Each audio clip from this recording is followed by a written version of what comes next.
I received back my DPF, my DOC, and my SCR.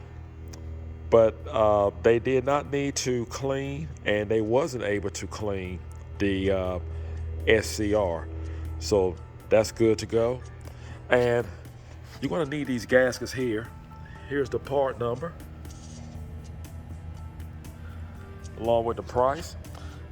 And if you notice here, on the spacer between the DOC and the DPF, there's gaskets. And these are the gaskets that you're going to need. And we're going to put this back together. Then what you want to do here is you want to make sure you clean the gasket off good. You may have to take your scraper.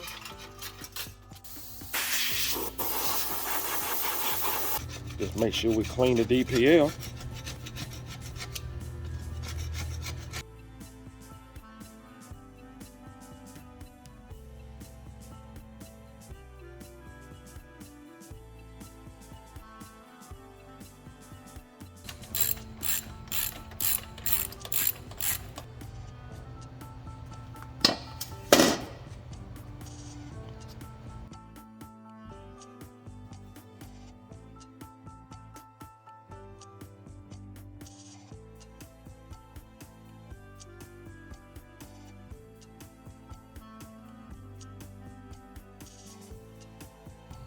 Then we're going to lift up our DPF.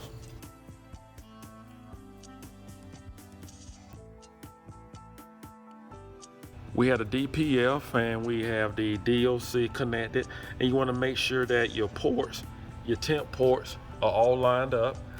And what we're going to do also, I want to point out, you see this flow arrow sign. You want to make sure that you have it turned the right way. That is very important. And it's going towards the rear. Then we're going to turn over the filter.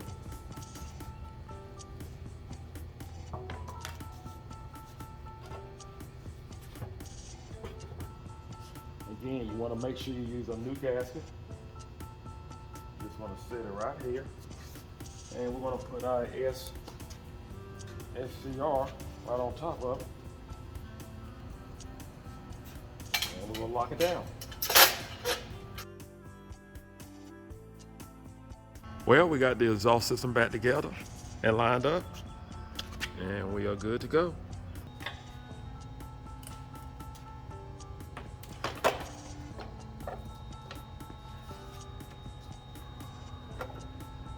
Now we have installed several gaskets, and there's a gasket that goes right here. This is the old gasket, and it's the new gasket, and this is the part number, as you can see, along with the price range. And I got it straight from the dealer. Now I want to point out something. The new gasket actually has like a bevel, as you can see, and the old gasket do not. So I would definitely recommend to not use your old gasket. Just purchase this new gasket. It's definitely worth it, because if you use this old gasket, you stand a chance of having an exhaust leak, and that's something you do not want. So it don't take much to just go ahead and call your local dealer and just order one of these gaskets. It'll definitely pay off for you. We're going to install it. We got our gasket back in, and we put our clamp over the pipe and the SCR. Both of the mount nuts loose, leave them loose, and once we get the clamps tightened down, you can go ahead and just tighten up the mount nuts.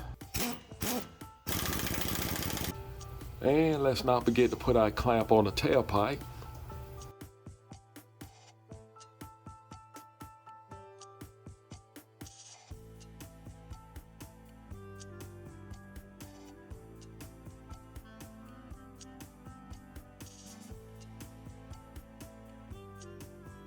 We got all the hoses back in place and it all tightened down, and then we're ready to move forward. We're gonna start the vehicle.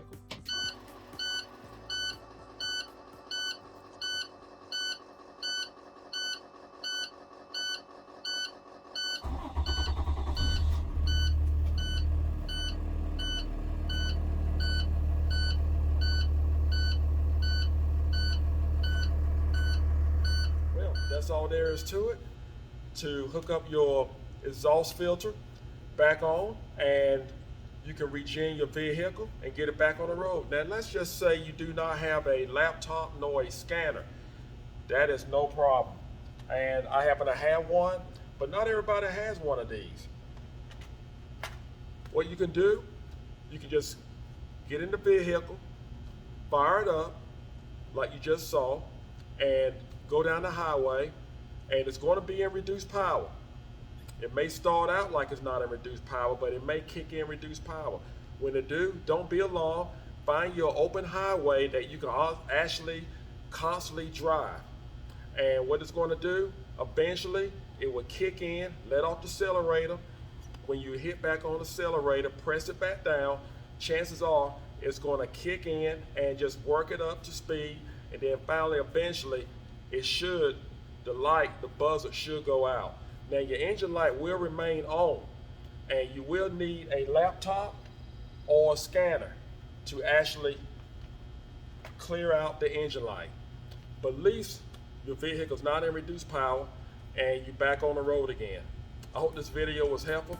Do not forget to subscribe. Take care, and God bless.